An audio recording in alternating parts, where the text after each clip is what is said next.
Hello and welcome back to the Honest Business Podcast. I hope you are well. Thank you for tuning in. Welcome if this is your first episode. Hello if you are someone who is a returning listener and you listen every week. I very much appreciate that you do, and I hope that you enjoy today's episode as much as usual. Today's episode is quite a personal one, although it's not going to be hugely about me. However, it is relevant to my life right now, and I thought actually, do you know what? Sometimes when people are going through things, it's actually a really great time to hear someone's raw reaction, because I think sometimes, naturally we protect ourselves, and I'm a real advocate of that, of, if it's not the right time for you to share something, don't. But often that comes from a kind of hindsight perspective, and you forget the kind of raw reality of what it's like. And actually, I'm in a position, in a space where I can comfortably share, and it is safe for me to do so, and I won't be sharing the things that aren't. And actually, I think there's a huge lot of value in this. So today, we are going to talk about how to navigate a big life change whilst running multiple businesses.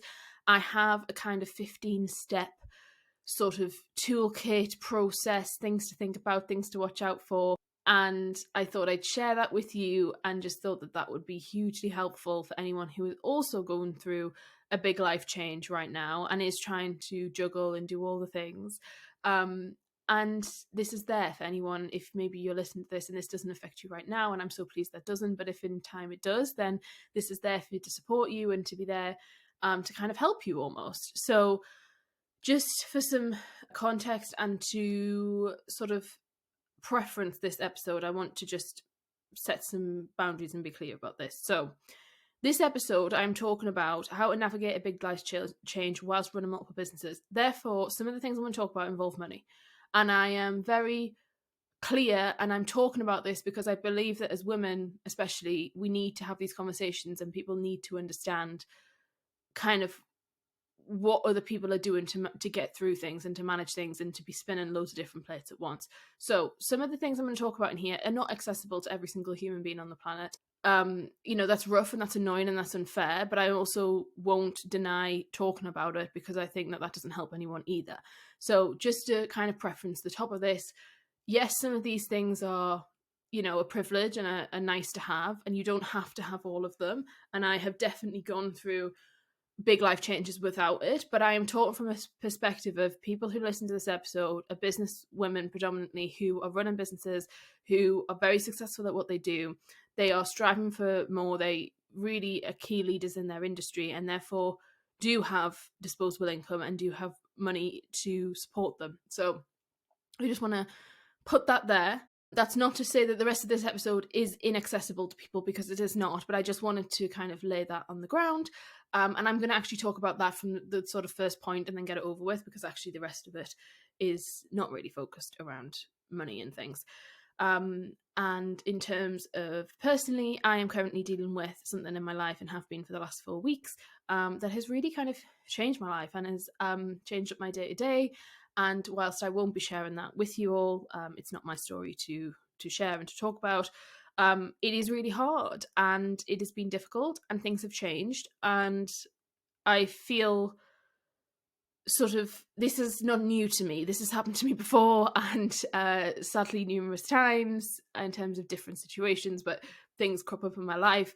And that, I'm not new to this sort of thing, and I know that it will inevitably happen again at some point in my life. So but I do feel a kind of sense of responsibility and power to share with others and help others, because I know that not everybody is in the position that I am in terms of being able to navigate it. I don't want to say smoothly, because that's not necessarily what it is, but navigate it in a way that works for everyone.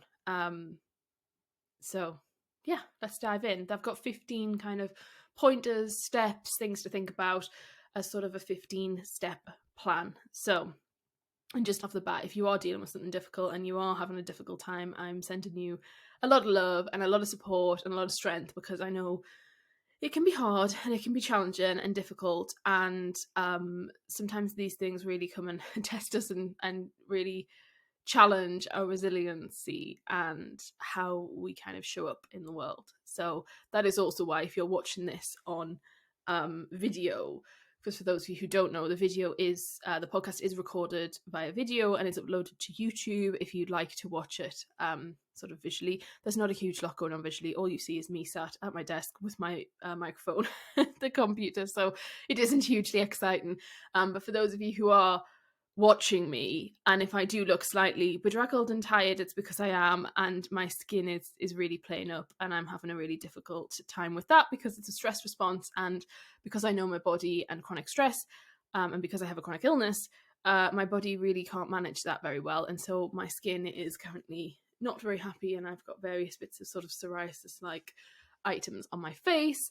So yeah, that's a personal share already 6 minutes in, but yeah, just a reminder to you all that like life's hard, things are difficult, good times will come, things, bad times pass, but it is important to have a plan and to feel like you're equipping yourself with the tools to move forward and deal with whatever you're dealing with. I should preference this by saying this isn't a kind of step-by-step of like an emergency what to do, or it isn't a kind of step-by-step of grief. And I think we've done episodes on this before, so scroll through the back catalogue, because I think I've talked about sort of what to do. Is the episode called When Shit Hits the Fan or something like that?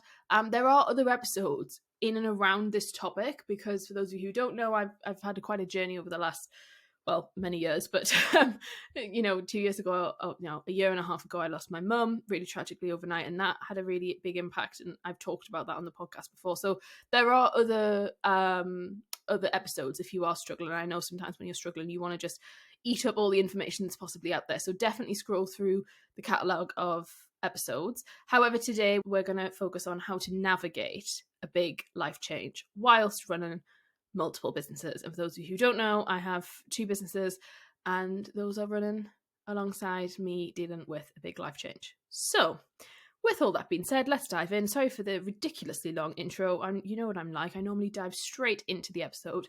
But yes, let's go. So number 1, what I want to talk about is I have a method that I've never shared before. So this is the first, in terms of how to deal with big life changes and when something happens and something goes wrong in my life and what I kind of do. And I call it, and I don't know if this has a term somewhere else, I've made it up myself, but I'm not saying that I'm the only person who does this, nor am I saying that there is not a correct term. There may be a term somewhere that I'm just not aware of. I call it the throw money at it method, which maybe I should trademark, I don't know. But basically what I mean by that is, when something really bad happens, I switch to a way of living and a way of being and a way of acting of let's just throw money at the situation if it's going to help. Now, that is within reason. I am not saying go and blow your life savings or go and be irresponsible or get into loads of debt, right? That's not what I am saying. However, I do believe that money really helps situations, and money makes life lots easier, and money can give us so much kind of access point and leverage that otherwise we wouldn't have. And I say this from a position of I have been there in the other camp of not being able to do this, and I understand it, and I think that's why I appreciate it so much now, and why I'm so kind of why this method came to be, because I understand what it's like to not have this. However, it really helps and it really works. And so what that means is essentially is doing things that you wouldn't normally do, or upping the budget on things you wouldn't normally do, or changing up things, or just trying to give yourself an easier life. Basically what it means is put all of the things in place to give yourself an easier life that maybe you wouldn't normally do. And the reason that this works is that it just makes things bloody easier. And it means that the days can pass quicker, or the weeks can, or the hour. Like the thing I'm dealing with at the moment, it's not even a day-by-day basis at the moment when I'm recording this. It's a bit of an hour by hour, or half day by half day. And so that's quite complex and quite difficult. And I'm not saying the thing you're dealing with is that, but it can be really challenging, okay? So sometimes being able to just say, let's just have a takeaway, let's go out for dinner, let's do this, let's do that, let's go to the shops, do you want a treat, do you want to do this, do you want to, what can you treat yourself to, do you need a massage, do you need to go and book a stay somewhere, like what is it that you need, and then you need a private, medical appointment? Do you need, a set of coaching or something that you didn't need prior to it happening? This idea of throwing money at it sometimes really helps. And that is a very different narrative to what we are told in terms of money can't buy happiness and yada yada. Like, yeah, money can't buy full true happiness 100%, but it makes really shit situations a hell of a lot easier. And I have utilized that in the last month, and I'm still in it. I'm still in that point at the moment. And at some point it will end, and some point, I just go back to my normal kind of budgeting and how I sort of live my life and my finances. But there is a moment in time where sometimes that really helps. And I'm sharing that to give you permission to go there and to do it, because sometimes we work really hard and we make money, and then we just don't give ourselves the things that we do have access to, but we don't realize, and we don't grant ourselves the permission to utilize it. And so this is my kind of plea to you to say, if you have this sort of resource open to you, go and blum and utilize it. Make use of it, and don't panic about it. Obviously, you need to be measured. Obviously, you need to understand, like, where is this money coming from? Can I just say, I am not suggesting that you get into debt for this. Some of you might have to, sometimes, and again, this is a tricky conversation because I can easily get kind of, people will disagree with me on this. However, and it's hard because I can't share with you what I'm going through. Sorry as well, I'm just blowing my nose for anyone who can hear that. You've got to bear with me. It's a bit of a difficult time. But, if you need a certain appointment or you need access to a certain thing, then, sometimes you may want to put it on a credit card. But that is not for me to kind of say or suggest or whatever. That is not kind of my method. I try to only do this within reason of what I am financially able to do. But whatever that means to you, maybe it's that actually instead of cooking, you're just going to have a takeaway, and that extra £20 can be really helpful, or £30 or £10 or £40, that can just free up your day. It can be as simple as that. It might be that you buy like the ready-made mashed potato instead of the potatoes to mash it. Like, it can be small stuff. It doesn't have to be huge things, but the throwing money at it method really kind of works for me, and has done multiple times in my life. And that alone is never going to fix anything, but it helps navigate this time. It helps make that time much easier. And that's what this episode is about. It's about understanding, how do you navigate a big life change? And I want to be clear here, that's me managing multiple businesses, yeah? Multiple businesses, multiple people personally that I'm trying to, help and things. And it's hard. And so sometimes throw money at it really works. So that's the throw money at method. And I really truly believe in that, and I kind of stand by it. Next, the rest of these are more practical, like this is what you need to do or have a think about. So the next thing you need to do is get laser focused about business. Understand, what do you have to do? Like, what is the sort of, what are you actually focusing on? What is the time frame? And getting really clear on that. And understanding, right, do I need to do this or do I not? Do I need to actually make this happen, or am I okay to just kind of let that chill out for now? So get really laser focused. The next thing, number 3, is about being realistic. It is so easy in situations like this for realistic to just go out the window, and everything just becomes like, oh, I'll do this and I'll do this and I'll do this and I'll do this. And then you're like, whoa, I can't do this. You are going to need more time and space than ever before, because you're going to need time to just chill out and breathe and have time to process. And so work time is likely going to be really reduced. And so you need to get realistic of well, what can I do in an hour and what can I do in a month, and not kind of set yourself 25 million goals if actually you can just do the bare minimum. And doing the bare minimum is enough. If you just need to do your contracted obligations, that is okay. You're going to have to really, when I say about getting laser focused in step 2, it's getting really clear on, what are you spending your time on? Doing a time audit. Now, you might be in a position where you can't do a time audit because things are so crazy, but just literally thinking about, right, in 15 minutes, what have I done? Or in 30 minutes, what can I do? That's really key. Number 4 is that you need to have support around you. If you are going to run multiple businesses or a business whilst going through a life change, you're likely going to need some support. Whether that's both personal and business, that's up to you. For me, I have both, and I talk quite openly about it, and I try and be open because I do have support and I need support and I have a team and I have, various people that help me. But having support around you is really key. And understanding yourself of like, what do you need? Like, what do you want support with? Because it might change. So if someone's been doing something for you beforehand, but now this life change happened, you might feel like, oh, I need to change this. I need some help. I need a different kind of support. Thinking about that and being like, right, and making a quick decision. All of this is going to rely on you having to make a quick decision. Don't panic if it's the wrong decision. Just do it. Now, obviously, I'm not saying that about making a big business decision, but when I'm talking about support, like if you think, oh God, I could do with a VA, or I could do with this, or I could do with this help, or I could do with someone to help me with my washing or whatever, just go for it. You can sort out whether or not you want it long term in the long term. But just for now, focus on, right, the next week, 2 months, whatever the time frame is for you, thinking about what support do you need around you. Number 5 is about advocating for yourself. And this becomes really hard if you're dealing with a life change that involves other people and it involves you helping other people, which is kind of what it's going through with me. Being really clear on advocating for yourself of what do you need? What does this mean for you? Speaking up.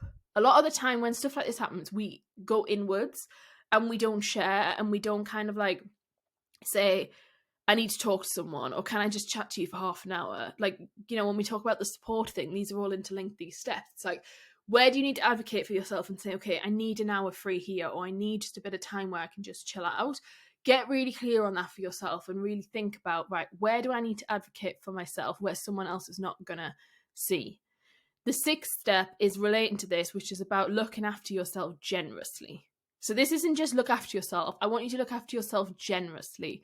So don't skimp. I need you to do whatever you need to do. So you will know, something inside of you will be telling you like, oh, go and do this, or go and do that, or go to the gym, or go and work out, or I need a massage, or can I just have a moment of peace, or can I just take a bath, or I just need to go for a walk for 10 minutes. Like, listen to your body and give it what it wants. Don't fight it. Don't like resist it. Listen to it because it's trying to help you. And whatever you're going through, you need to be well enough in yourself to be able to go through it. And that is a really hard pill to swallow sometimes when you're looking after other people, or you're helping other people, or you're dealing with emotionally different things. But you have to, number 5, advocate for yourself. And number 6, look after yourself. So do whatever you need to do and what you want to do. And if that's actually, I want to go to the swimming pool, or I want to go and get my nails done because actually then it does mean that I can't touch my phone, maybe. Like, whatever it is, really, really commit to looking after yourself generously. And then number 7 is pivot. Now we're going to come back around here to business and talk on more specifically from a strategic perspective. You might need to pivot, and that is okay. You've got to do whatever you need to do. So it might be that you're supposed to be doing X, Y, and Z thing in the business, and you're thinking, I cannot do this now. It's not going to work for me. So you need to pivot. And whether that means disappointing people, letting people down, whatever that is, the reality of it is most people will 100% understand and want you to be happy, and you want to do a good job of whatever you're doing. So if there's something that you know that actually you're going to have to pivot and not do, or change, or delay, or put it off because you're not in a position to be able to execute it at a level that you'd be happy executing on, don't just do it for the sake of doing it. Because that's not going to help you. It's not going to help the people that are working with you. It's not good. Like, it doesn't help you. So think about, where do I need to pivot? Is it that you can still do it, but you want to do it in a different format? Is it that you need to do it in a different time frame? Is it that you can get some support to help you with it? Like, work out what it is, but if you need to pivot, pivot. Now, I'm not saying pivot your whole business as a response, because that can be risky, right? And I'm not saying just randomly have an idea and be like, right, we're going to do this. But what I am saying is, if there's things within your business or things that you are kind of dealing with that you're like, actually, I could do without that being a thing, it's okay for you to pivot, and it's okay for you to say, hey, I don't think this is going to work, or right now I'm not sure on that sort of thing. It's all right for you to feel like that.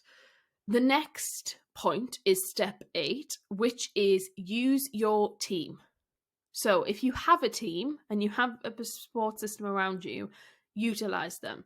They are there to be used. They will want to help you. Do not push back. Don't sort of push them away. You need to lean in further, and you need to let them show up for you. Now, it depends how big your team are, it depends on your business, etc., etc. But if you have people in your business and you are a good leader and you're a good manager and you are really, you do a lot for people, there will be a natural instinct of people wanting to help you. Now, people can't help you if you don't tell them. They're not mind readers, right? And it's the same what you feel when you want to help people in your business when they're going through a tough time. And then you sit there and think, well, I wish they told me, because I don't know unless they tell me. You need to really think about that for yourself and think about, do you know what? Yeah, this is a leadership moment for me. And this is a kind of moment for me to let people step up and help you. Now, that's not me saying you need to spread all of your dirty laundry out. You don't need to share everything. You don't need to give them all the ins and outs. We don't need a whole story. I'm just saying you can tell people that you're going through something tough, or you can tell people, right, I'm navigating this, or you can say, like, look, I am going to need it to be a bit reduced from the business. Please, can you help me? That is okay for you to say. You're not weak for saying that. You're not a bad leader for saying that. You've got to be careful how you do it, but it's important for you to be honest and open and human. If you are saying you're a human first business, or you're a human first leader, or you value the people you work with, give them the decency to see you on a level of being a human, because humans struggle and humans go through difficult things, and this is normal. It is so normal what you're going to go through and what you're going through, and how you respond to this and how you react to this, how you show up, tells the people that you work with a lot about you as a leader. So lean into it. Don't pull back and be like, oh no, I can't let people help me, I don't want to seem weak. No, other way. Let's lean in further and let people show up. Think about, right, do you need to use your team differently? Go through each team member and be like, right, what is it that I can't do? Who can pick this up? Whether that's you give them more hours, whether that's you pay them more, whether they, it's just a short period of time and they're happy to do so. You need to work that out, but you need to decide and think about utilizing your team. Who has skills that you just don't utilize because they're not part of their job role, but actually they have, and that they could be doing and helping you? Get really, really clever with this and think about, people want to help. People are nice people. You need to be the one that's like, okay, hey, please, can you help me here? And you'll be surprised at what people are willing to do. Step 9 is about listening to what your gut is telling you to do. We mentioned this before, but this is a step in itself. So you will go through this phase that I'm talking about. And this 15-step process, this might be that you go through this in a day. I think it's unlikely, but it might be. It might be that it goes through it in a week. And more realistically, I think for most people, it goes through in a process of a month or so, right? A couple of months, a month. There is going to become a point where you are going to have to sit and think, right, what is my gut telling me to do? And it might be that multiple times this comes up where you have to really sit and channel and listen to, what are you being told? What do you want to go with? What is the best thing for you to do? Don't push this aside and kind of discard it, right? There's a lot of power with what your gut's telling you, because when you're in a crisis mode like this, it's like you've kind of got to really trust yourself and your intuition and think about, okay, what do I need to do to get to the next point? And I also should have preferences at the start, maybe, and saying, like, this step by step, this is how you really smash it. Like, you really have a great time doing this. Like, you can be going through a really difficult time, but you can also manage this really well and have a really kind of thriving business, and your business can be moving forward at the same time this is all going on. It's not a case of like something's happened in your life so the whole thing falls apart. It's like, no, your business can be held up and it can be doing amazing things at the same time that you're grappling with difficult things. And that's the joy of this, right? Using this step by step will really help you to sit in the power of that and sit and feel confident in, I can do this and this is going to work and I am okay and I'm safe and my business is safe and my team is safe. So listen to what your gut is telling you to do. Step 10 is being prepared to change. So as this goes on, things are going to change and you're going to need different things at different points. So what works for you in week 1 might not work by week 5. I don't know how long your big life changes, going on for, whether it's a temporary thing, whether it's a permanent thing, but things are going to change. So you might go through this process a couple of times in this one sitting. And that's okay. Yeah. Be prepared to change, be prepared to switch things up, be prepared to say, well, this worked, but actually now it's not working, or this is happening and now it doesn't. You've got to be prepared to change. Number 11, step 11, is about being prepared to let go of your ego. This is one of the hardest bits people have, right? The hardest bit is people put a wall up. They feel like they've got to do X, Y, and Z thing. They're trying to be superwoman. They're trying to do all these things. Like, hang on a minute. Just chill out and prepared to let go of your ego and say, look, your ego can come back another day. It's not going to be gone. You're not going to lose it forever. But just give it a bit of time to chill out and give it a bit of time to breathe and just be like, right, okay, let's just step into non-ego May or non-ego X person, because your ego will drive decisions that aren't the right decisions. And often your ego can drive you to decisions that are quite unhealthy and unsupportive of what you truly need in a real stressful kind of challenging time. So be prepared to just say, I'm just going to let go of my ego and I'm just going to step into current day, what I need, what's really practical, what do I want?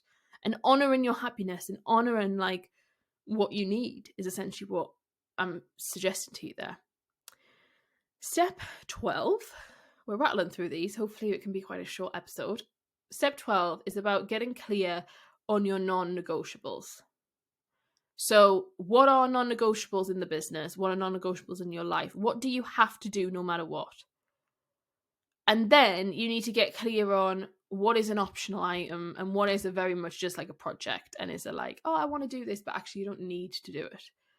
Getting clear on your non-negotiables is key, and then you can start time blocking, you can start putting it into clear kind of plans of when you're going to actually do your non-negotiables. Because that's what you need to work out. It's like, when are you actually going to figure this all out? And be really, really clear on that. Because your non-negotiables are non-negotiables and you want to keep your business thriving. I should have mentioned at the start, this is not applicable really if you are going to, if you need to take some time out of your business. We've definitely spoken about that on the podcast before. This is about if you want to keep going with things and keep running multiple businesses whilst you're going through a life change, which I suppose the title kind of says in itself. But getting clear on your non-negotiables, really, really important. Step 13 is implement and execute your oh shit plan. Now, if you haven't got an oh shit plan, that's okay, but I suggest you do have one. We also have a podcast episode on this, which is about having this plan that you put in place and execute on and kind of activate when something happens in your life or in your business where things change and it's not your everyday movements. And so in this sense, you need to have one, you need to understand what it is, and then you need to go and execute it. And so that means, what happens if X thing happens? What happens if I'm out of the business? What happens if this team member is away? What happens if, our social media gets blocked and deleted? Like, there should be an oh shit plan, and you can kind of go into and look at kind of, what do I do, and understand that it's okay if that has to be implemented, and it's okay for you to struggle with that for a moment or two, but then dive straight in and say, no, I'm an entrepreneur, I'm a business owner, I just make shit happen, we're going to get through this, let's go. And go into,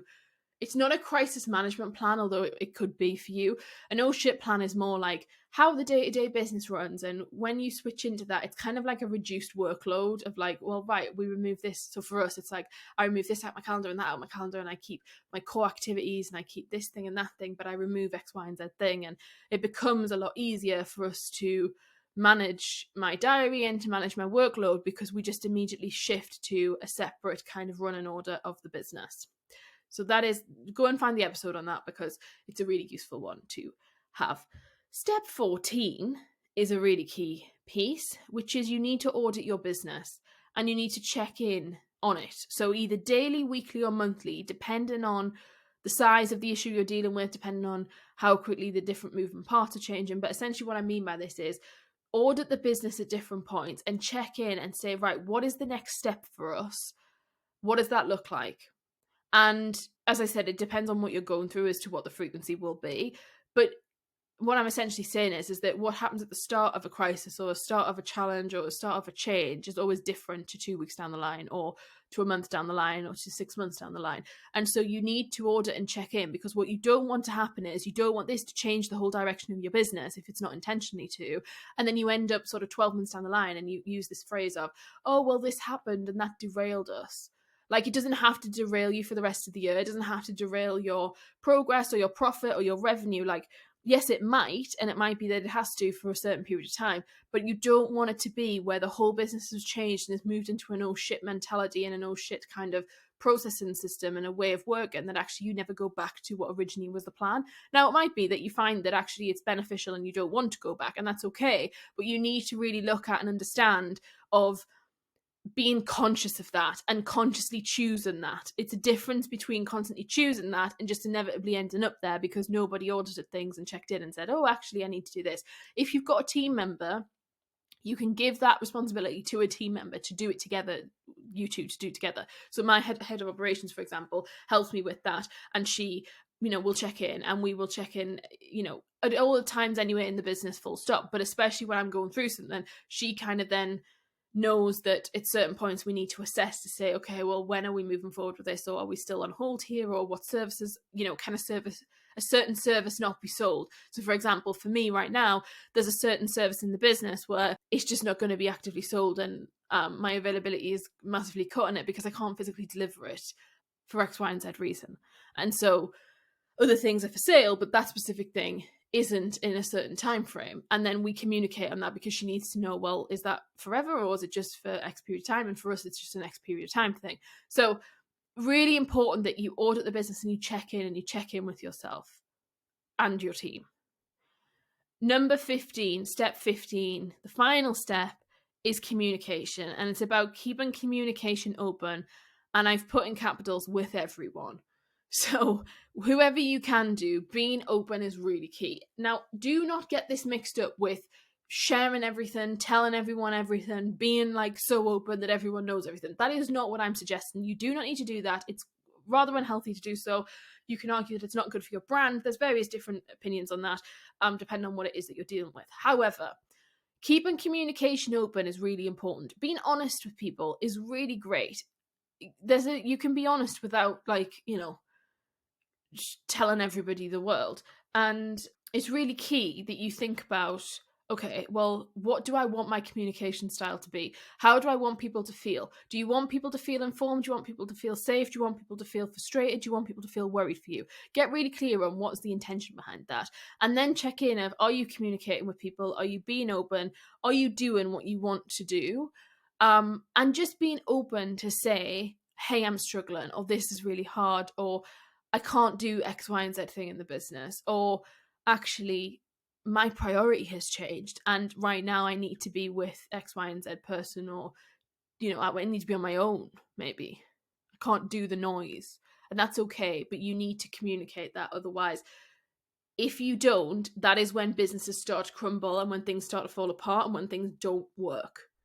So really, really think about how can you keep your communication open and quite sort of open and honest with people.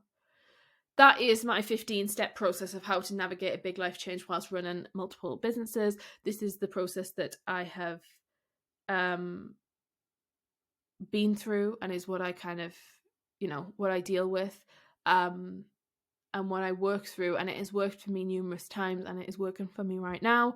And I look forward to kind of progressing. When you come out of the other end of this is a whole different conversation, but it's always nice when you come out the other end. It feels quite, what's the word? Sort of exhilarating is the wrong word, but it feels a kind of calmness when you come out the other end of it. And for anyone who's going through it right now, like, I'm with you, but also know that I've been to the other side and it gets better, and you will learn a lot about yourself. And using a process like this helps you to keep a handle on everything, but also helps you empower you and helps you feel like, actually I have got this and it's okay, and you can struggle and thrive at the same time, and you can sit in the power of that, and you can sit in the this has helped me be stronger. This has helped me be a better leader. This has helped me be a better human being. And it does, you know, ultimately it does. Adversity is really hard, but it really, really helps us. And especially in your business and as a leader, I know that, you know, there's so many aspects of my business that benefit from, you know, the hard stuff I've been through in my life and the challenges and the sticky situations and the frustration. But there's huge amount of resilience, there's huge amount of emotional intelligence, there's huge amounts of leadership that comes through with that. So stay focused and stay kind of true to yourself and give yourself what you need, and please look after yourself, because that's one of the biggest things in this whole situation. And if you need to use the throw money at it method, so be it. Like, use it. Don't feel guilty about it. If you've got the money, that's fine. And as I said, it doesn't have to be loads of money, it doesn't have to be a lot, it can be whatever makes sense for you. But give yourself permission to do whatever you need to do and utilize the resources you have, because it won't go on forever and things do change. So on that note, I'm going to leave you. I hope that this episode has helped you, and if you needed this right now, I hope it really kind of meets you where you're at and gives you some thoughts and ideas, and maybe that you want to use a couple of steps out of it, and the step-by-step process doesn't work for you, and that's totally fine. But I'm sending huge amounts of positivity to you, and hopefully you tune in next week and we'll have another episode for you. And until then, I will speak to you. Well, until then, actually, you can go on Instagram and find me. Go and find me at may.james_. Come and chat to me, tell me that you've listened to the episode, share the episode, and I will see you then. Take care. Bye.